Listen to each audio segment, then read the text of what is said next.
இந்த இப்போ பூமி மழை பெய்யுதுன்னு வச்சுக்கோங்களேன். மழை பெய்யும்போது இந்த மண்ணெல்லாம் அரிக்குது. பெரிய வெள்ளக்காடாக மாறுது. உலகம் முழுக்க பயங்கர மழை பெய்யுது. பெரிய வெள்ளக்காடாக மாறுது. இந்த மண்ணெல்லாம் அரிச்சிட்டு போய் கடலுக்கு கொண்டு போகுது. கடலில் போய் சேருது. அப்போ இந்த நிலப்பகுதி அரித்து கொண்டே வருகிறது.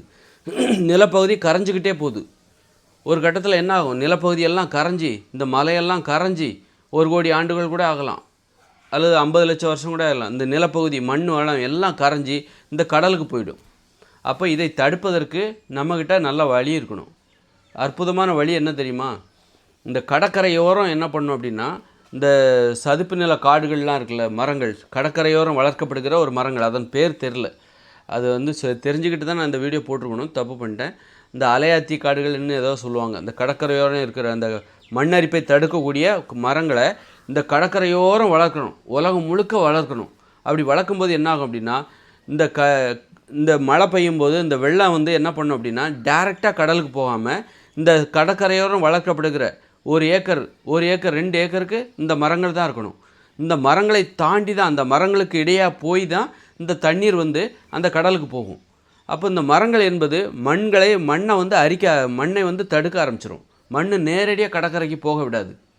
இந்த கடற்கரையோரம் நாம் வளர்க்குற அந்த மரங்கள் காட்டு வெள்ளத்தால் அந்த வெள்ளம் வரும்போது கடற்கரைக்கு போகும்போது, கடலில் போய் கலக்கும்போது இந்த மண் என்ன பண்ணும்? தடுத்து நிறுத்தப்படும். வெறும் தண்ணீர் மட்டும்தான் கடலுக்குள்ளே போகும், வெறும் தண்ணி. அப்போ என்ன ஆகணும் அப்படின்னா, கடற்கரையோரம் அந்த மண் சேர சேர சேர மழை பெய்ய பெய்ய நிலப்பகுதியெல்லாம் கரைஞ்சிட்டு கடற்கரையோரம் இருக்கிற இந்த சதுப்பு நில காடுகள், மரங்கள், இந்த மரங்களால் இந்த மண் தடுக்கப்படும். வெறும் தண்ணீர் மட்டும்தான் கடலுக்குள்ளே போகும்.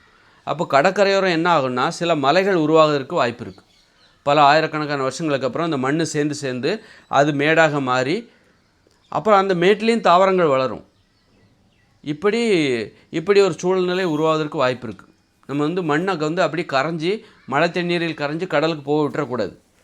அப்போது இன்றைக்கி நம்ம என்ன பண்ணோம்? கடற்கரையோரம் இந்த கல்லுகளை போடுறாங்கல்ல கடற்கரை, அதுக்கு பதிலாக இந்த மாதிரி சதுப்பு நில காடுகளை உருவாக்க வேண்டும், மரங்களை உருவாக்க வேண்டும்.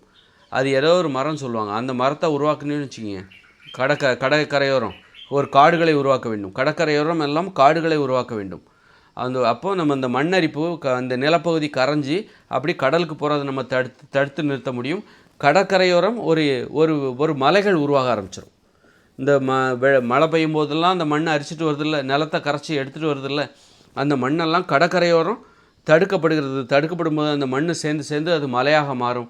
மலையாக மாறி என்னாகும்? இந்த கடலுக்கு போகிற மண் இப்போ மலையாக மாறி மலையெல்லாம் தாவரங்கள் வளர ஆரம்பிச்சிடும்.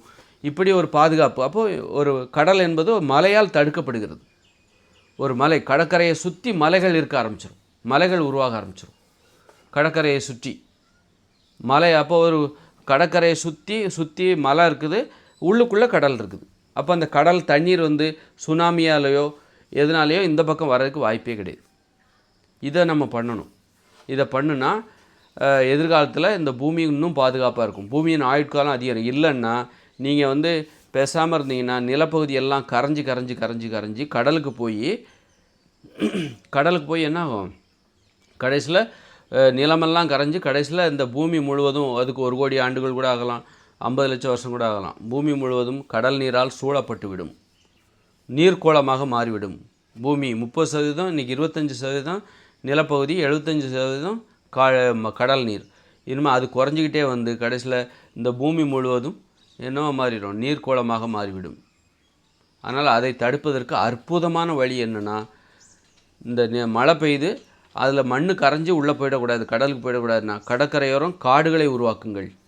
கடற்கரையில் வளர்க்கப்படுவதற்கனே ஒரு காடு இருக்குது, அது மண்ணரிப்பை தடுக்கும். அது மாதிரி சுனாமி வந்தாலும் உள்ளே வராது. அதையும் தடுத்துரும். கடல் சீற்றங்களையும் தடுத்துரும். இந்த பெரும் மழையால் நிலமெல்லாம் கரைந்து போதில்ல, அதெல்லாம் தடுத்து கடைசியில் கடற்கரையோரம் பெரிய மலைகள் உருவாக ஆரம்பிச்சிடும். இந்த நிலப்பகுதியில் உள்ள மண்ணெல்லாம் கரைஞ்சி கடற்கரையில் நிறுத்தப்படும் பொழுது அது என்னாகும் அப்படின்னா, அது கடற்கரையில் ஒரு மலைகளை காலப்போக்கில் உருவாக்க ஆரம்பித்து விடும். அதுவே கடல் நீர் பூமிக்குள் வராத அளவுக்கு ஒரு பாதுகாப்பாக மாறிவிடும். இப்போ இதை நம்ம உலகம் முழுக்க அதை நம்ம நடைமுறைப்படுத்தணும், இதை செயல்படுத்தணும். இதற்காக மனிதர்கள் ஒன்று கூட வேண்டும். ஆனால் நாம் எதற்காக இப்போ ஒன்று கூடிகிட்ருக்கோம்? பணத்தை எப்படி சம்பாதிக்கிறது, ஏன் நாடு வல்லரசு, ஆயுதங்களை தயாரிப்பதற்கு, இப்படி ஆடம்பரமாக வாழ்வதற்கு, அப்படின்னு சொல்லிட்டு வேறு நோக்கங்களுக்காக இந்த இயந்திர அறிவியல் தொழில்நுட்பத்தை பயன்படுத்துவதற்காக நாம் இப்பொழுது ஒன்று கூடி கொண்டிருக்கிறோம். இதெல்லாம் வந்து மிகப்பெரிய அறியாமை, படித்த முட்டாள்களாக நாம் இருக்கிறோம். நாம் எதற்காக இந்த இயந்திர அறிவியல் தொழில்நுட்பத்தை பயன்படுத்த வேண்டும் என்பதற்கான வழியைத்தான் நான் உங்களுக்கு சொல்லி கொண்டிருக்கிறேன். என்கிட்ட மட்டும் இந்த உலகத்தை கொடுத்தா ஒரு வழி பண்ணிடுவேன், சூப்பராக மாற்றிடுவேன்.